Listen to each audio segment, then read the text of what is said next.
आज हम लोग कुछ जेनेटिक्स में जो टर्म यूज़ होते हैं उनके बारे में समझेंगे कि वो एक्चुअली वो टर्म क्या कहते हैं, उनका क्या मतलब है। सबसे पहले एलील्स की बात करेंगे कि एलील्स क्या है।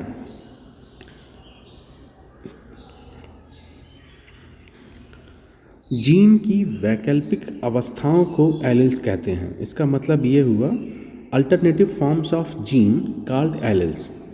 इसको समझते हैं ऐसे, जैसे किसी पौधे की लंबाई के लिए हम लोग कैपिटल टी और स्मॉल टी लेते हैं। तो ये जो जीन लंबाई के लिए रिस्पॉन्सिबल है, ठीक है, टी, उसके दो फॉर्म हैं, एक कैपिटल टी और एक स्मॉल टी। तो ये क्या है, एलील्स हैं।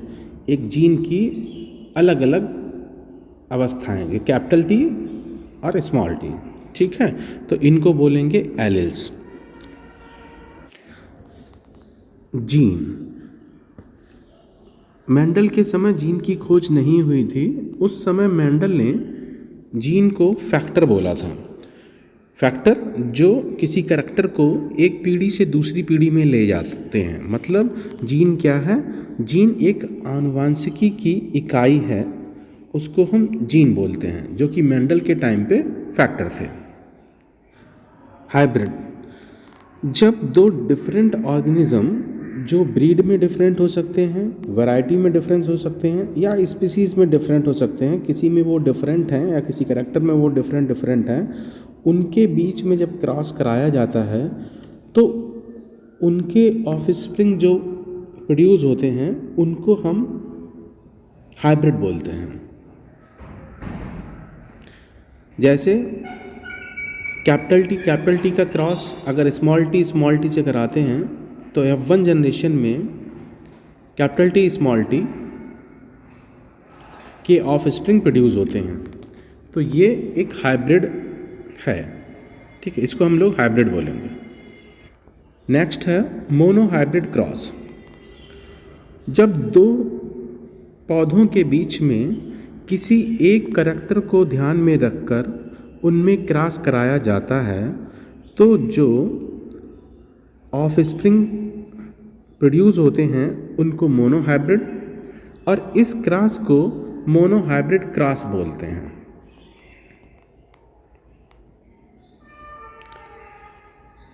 नेक्स्ट है डाई हाइब्रिड क्रॉस।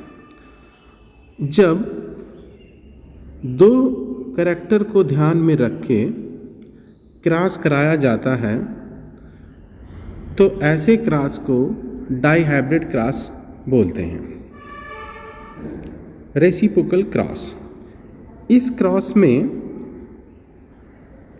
पहले जो माता पिता होते हैं तो जो पहले पिता होगा वो बाद में माता होगा, और ऐसे क्रॉस कराते हैं। मतलब दो पितरों के बीच में जब क्रॉस होगा तो जो पहले नर होगा, जो मेल होगा, वो दूसरे क्रॉस में फीमेल का रोल प्ले करेगा, तो मतलब अदला बदली हो जाएगी। इसको बोलते हैं रेसिप्रोकल क्रॉस। अगला है डोमिनेंस।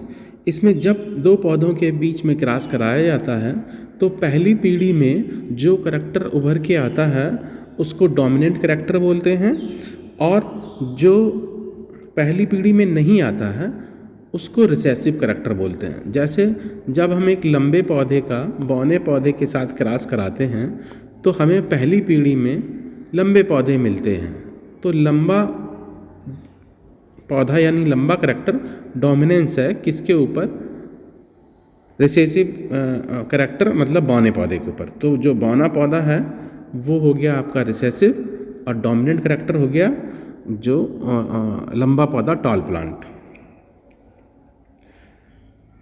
नेक्स्ट है बैक क्रॉस। जब हम F1 जनरेशन का क्रॉस किसी भी पेरेंट्स के साथ कराते हैं तो इस क्रॉस को हम बोलते हैं बैक क्रॉस।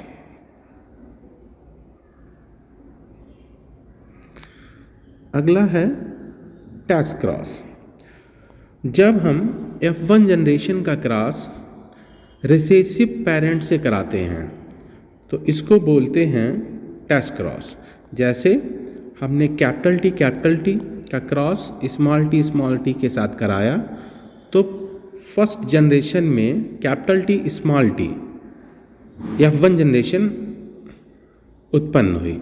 अब कैपिटल टी स्मॉल टी का क्रॉस हम स्मॉल टी मतलब रिसेसिव पेरेंट से कराएंगे तो ये टेस्ट क्रॉस होगा, और टेस्ट क्रॉस का रेशियो हमेशा 1:1 आएगा। अगर ये मोनो हाइब्रिड टेस्ट क्रॉस है तो इसका रेशियो 1:1, और अगर ये डाई हाइब्रिड का टेस्ट क्रॉस है तो इसका रेशियो 1:1:1:1, 4 बार 1:1:1:1 आ जाएगा। अगला है फिनोटाइप। जब हम किसी को देख के उसके बारे में जान सकें, मतलब वो देखने में कैसा है। अगर हम लंबे पौधे और बौने पौधे की बात करें तो कैपिटल टी भी लंबा पौधा है और कैपिटल टी स्मॉल टी भी लंबा पौधा है। तो जब हम देखने के हिसाब से दोनों पौधे लंबे हैं तो हम इनको बोलेंगे फिनोटाइप मतलब दृश्य रूप। उनका अपीयरेंस कैसा है, कैसा वो देखने में कैसे लग रहे हैं, उसको बोलेंगे फिनोटाइप।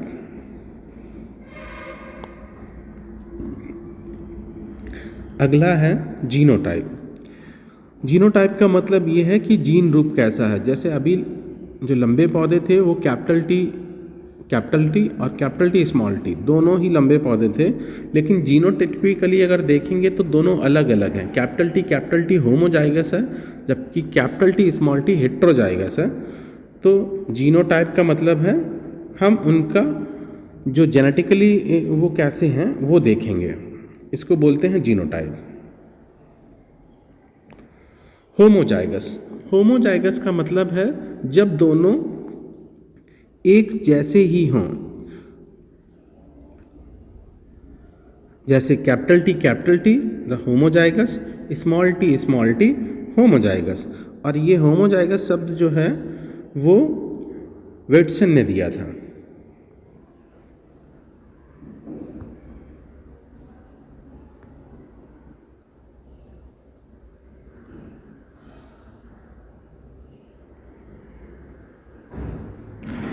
हेटेरोजाइगस जब युग्मक अलग अलग हों, जैसे कैपिटल टी स्मॉल टी, तो ये हेटेरोजाइगस कंडीशन है। ये alleles of same gene, different gene, dominant alleles, recessive alleles, ये टर्म क्या होते हैं। तो सबसे पहले ये डायग्राम जो आप देख पा रहे हैं ये होमोजाइगस क्रोमोसोम का है, और इसमें सबसे पहले कैपिटल टी और स्मॉल टी अलग अलग क्रोमोसोम पे दिखाए गए हैं। ये क्या बताते हैं, एलिल्स ऑफ सेम जीन। मतलब क्या हुआ कि ये एक जीन है जिसको हम टी से रिप्रेजेंट करते हैं, और ये किसी करैक्टर के लिए, ज़्यादातर हम लोग टी लंबाई के लिए लेते हैं, तो ये मान लेते हैं यहाँ पे कि ये भी लंबाई के लिए ही है। तो एक है कैपिटल टी, एक है स्मॉल टी, मतलब ये दोनों लंबाई को ही बता रहे हैं, लेकिन कैसे हैं ये अलग अलग फॉर्म्स हैं उस जीन की। कहीं पे कैपिटल टी है तो कहीं पे जो है स्मॉल टी है। तो ये एलिल्स हैं अलग अलग जीन, मतलब एलिल्स हैं सेम जीन के, तो इनको बोलते हैं एलिल्स ऑफ सेम जीन। जबकि वहीं पे अगर हम ए और बी को देखें तो ये एलिल्स हैं डिफरेंट जीन के। ये एक है ए, एक है बी। यहाँ पे स्मॉल कैपिटल की बात नहीं की गई है, ये दोनों अलग अलग हैं, तो एलिल्स ऑफ डिफरेंट जीन। तीसरा देखते हैं, इधर भी कैपिटल सी है, इधर भी कैपिटल सी है, तो कैपिटल सी मतलब ये होमोजाइगस है, और चूंकि कैपिटल है इसके मतलब डोमिनेंट, क्योंकि हम डोमिनेंट को कैपिटल से शो करते हैं, तो यहाँ पे होमोजाइगस डोमिनेंट एलिल्स इनको बोलेंगे। इसके नीचे देखते हैं स्मॉल डी, इसको बोलेंगे होमोजाइगस रिसेसिव एलिल्स। और सबसे लास्ट में दिया है कैपिटल ई और स्मॉल ई, इनको बोलते हैं हेटेरोजाइगस एलिल्स। तो इन सबको देख के आपको पता चल रहा होगा कि कैसे हम बोलते हैं होमोजाइगस, कैसे बोलते हैं हेटेरोजाइगस, कौन होमोजाइगस रिसेसिव है, कौन होमोजाइगस डोमिनेंट है। जब डोमिनेंट एक साथ आएंगे कैपिटल सी तो वो होमोजाइगस डोमिनेंट होंगे। जब वो हेट्रोजाइगस होंगे तो कैपिटल ई स्मॉल ई हेट्रोजाइगस, होमोजाइगस रिसेसिव दोनों ही स्मॉल स्मॉल होंगे, स्मॉल डी। तो मुझे लगता है कि इस डायग्राम से आप इन चीज़ों को अच्छे से समझ पा रहे होंगे। Thank you.